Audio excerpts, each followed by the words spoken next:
All right, folks, welcome back to another episode of Not Funny Guys Present Go Team Venture. I'm your host, Dr. John, and today we'll be continuing our look at Season 2 of Venture Brothers, particularly Episodes 3 and 4, Assassinanny 911, and Escape to the House of Mummies, Part 2. I'd love that it's a Part 2, actually. And we'll see why here in a bit. But quick reminder, please, if you're following us on the podcast, like, subscribe, comment, email us. The information is in the description below. If you're following on the YouTube channel, or if you're on the podcast as well, after Season 2, this will become a YouTube exclusive procedure. And when we're done with Venture Brothers, we're going to move on to other television shows, other things. We might do some quick little hit recap stuff. So I'm welcoming ideas and comments. So if you have something that would be interesting, I'm thinking about a few things myself, but I'm willing to take in some information from some other people. We might get into like some TV shows. Like I'm a big fan of Andor, which is coming up, the Season 2. I'd love to talk about Season 1, things of that nature. But we also might go diving deep into the past with some TV shows that are some of my favorites. But like I said, I'll be welcoming to hear from thoughts from you guys as well. So if you want to, come on over to the YouTube channel, like, subscribe, comment, all that fun stuff. But let's dive in. So we're in Season 2. And last time we talked about Powerless in the Face of Death and Hate Floats. So we still have Dr. Girlfriend with Phantom Limb, the Monarch, trying to win her back and all that fun stuff. And we now know that Hank and Dean are clones. So that catches us up. So here we are with Assassinanny 911 and Return of Molotov Cocktease, who we last saw in Season 1.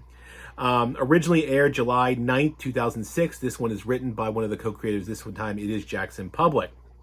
And in this one, we meet another one of my favorite side characters. We open with a sort of OSI, Office of Secret Intelligence base, sometime in the past. I believe it's at 21 years.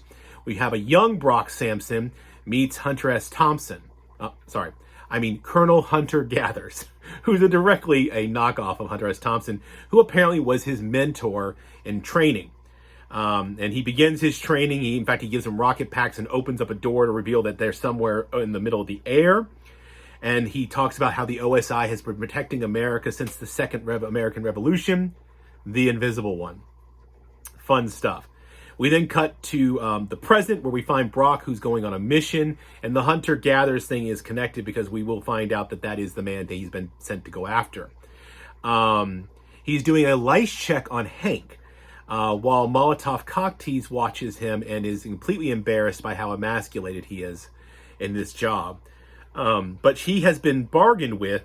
He is rendered an exchange, since he's a mercenary, to hire her to fill in for him while he goes on this other mission. And like I said, she calls him a mammy. Oh gosh, she is not happy about the situation because she has a lot of admiration. They have a weird little love dynamic that is never fully explained or justified. But we will get some insights to where it all began. Rusty, of course, immediately sort of is introduced to Molotov Cocktease and starts wanting to sort of, have a weird kind of like, it's weird to put a finger on Dr. Venture's behavior sometimes. It's a man-child's behavior where he's like, oh, I'm going to hit on you. Yeah, hey. Especially when he realizes that she's not some sort of like former conquest of Brock, apparently. Brock then gets picked up by the mission. Molotov has apparently decided that she wants to train this family to defend themselves so she can free Brock from having to be their bodyguard. We then, while Brock is en route to his destination, or at least his second pickup point, we learn the name of the operation he is currently assigned to with Rusty. Operation Rusty's Blanket, for which he's being thanked for taking time out. He gets the mission thing and finds out that Colonel Hunter Gathers has gone rogue, taking a bunch of money. He's gone AWOL. He has orders to kill him. He has a whole bunch of secrets. He's been very high up in the OSI. And he's disappeared with a plastic surgeon who works for the other side. So they have no idea what's going on or what's really happening. They just assume that he's basically he's betrayed them. The car then crashes into the water.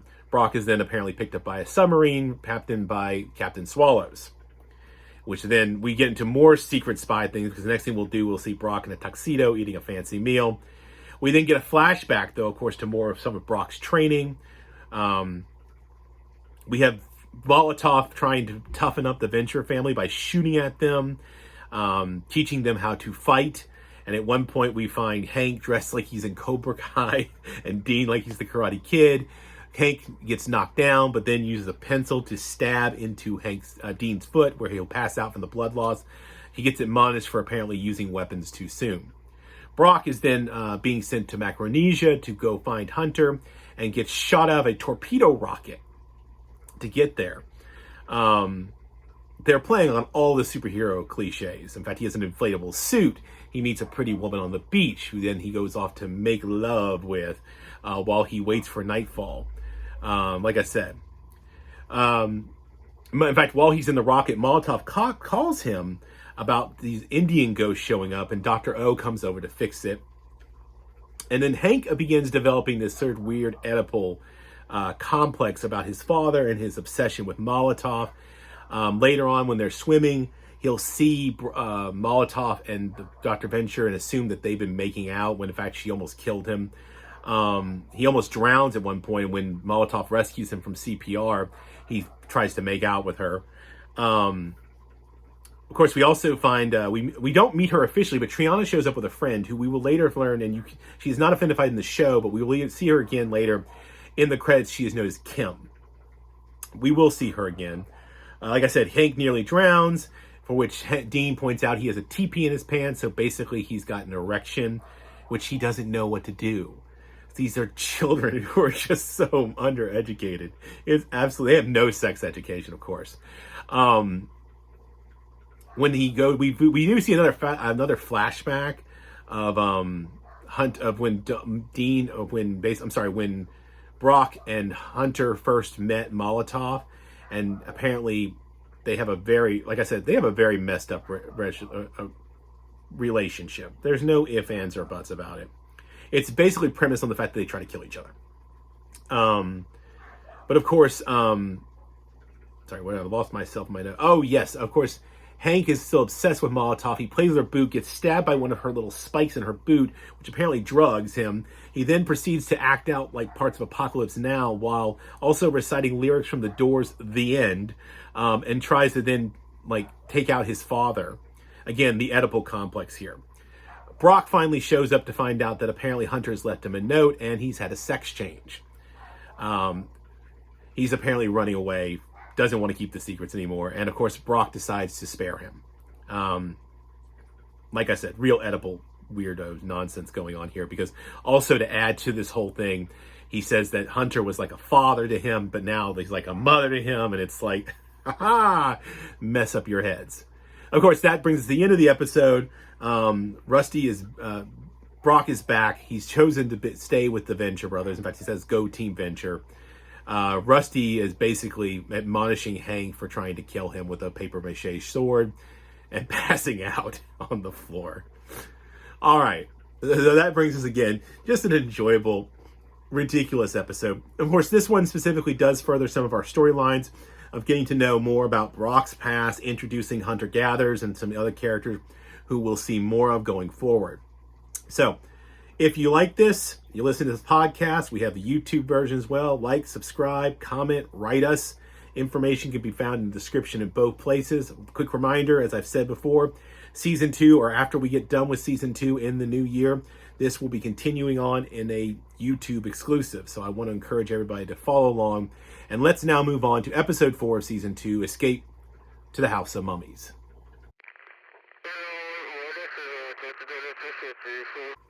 All right, so Escape to the House of Mummies Part 2. Never really actually see Part 1, but we do get a recap. This is Episode 4 of Season 2, originally aired July 16, 2006, written by one of the co-creators, this time Doc Hammer. We get a kind of flashback of what supposedly happened in Part 1, and this will carry out for some of our characters in Part 2. We see them, it's some sort of Egyptian cult obsessed with the Hand of Osiris, where at one point they somehow have Caligula and Freud with them, trying to talk about letting them get back to it. Don't let them get back to the time machine. It is a disconjuncted, all over the place craziness. Just random stuff. The perfect man is basically a man-child or a dog. by the way he behaves, because later we will see Dean riding him. And of course, Brock is supposed to put him down. Brock and Rusty are trying to free the boys by pretending to be like sitting on top of each other. The henchmen, of course, are not fooled. There's the Hand of Osiris. The recap ends with one of the baddies demanding the Hand of Osiris, threatening to kill Hank, for which Rusty makes something about getting, a hand job or giving head. I can't remember which one. But this brings us to the end of part 1, where they're brought and then to the Temple of Sorrows. Of course, none of what we just saw in the recap makes any sense, and none of which the storyline we will end up eventually following with Brock and the boys will make sense either. It will continue this phantasm of weirdness. But that's what makes it kind of fun and entertaining at the same time. We come to find out that the Temple of Sorrows is nothing more than a cell. And there's like a little head of Anubis for which Rusty, who's been doing this since he was a kid, finds out he's the only one who can fit in it. All of a sudden, the walls start closing in on them. Spikes come out. They, on a random thing from Dean, decide to call Dr. O, who's not there. He manages to hone in on their location, because apparently astral projecting won't do any good, using Dean's thoughts of Triana, which he then provokes him to think of his daughter naked. He finds him and manages to stop the spikes. Dean and Hank both pass out. Dean is apparently very much going to be traumatized, and Rusty decides he's not sticking around for this, so he climbs into the spike head and goes for help. Of course, he then takes the X1 and returns to base. Dr. O gets there as well, and they're like, well, he's got to go back and get his family, but then they get distracted by basically having a pissing contest about what's better, magic or science, basically. Brock and the boys are left to make their own way out.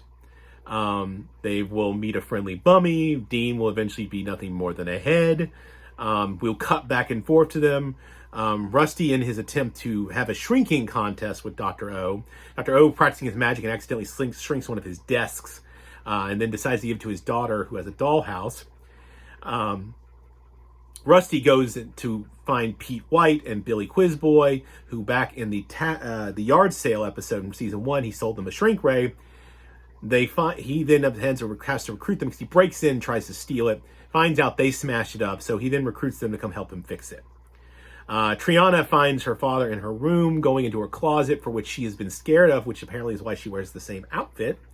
Apparently the portal is a portal to the necropolis, where Orpheus goes to speak to his master. He ends up having to knock Triana out and put her asleep and make her forget about all this, because she is literally apparently living her life in terror of her own closet. He thought it was a phase. He then, while it's there, will proceed to basically get high and existential with his master the whole time. And of course, nothing actually comes of this contest. Billy and Pete come back to help Dr. Venture. They do a montage where they're trying to fix the weapon.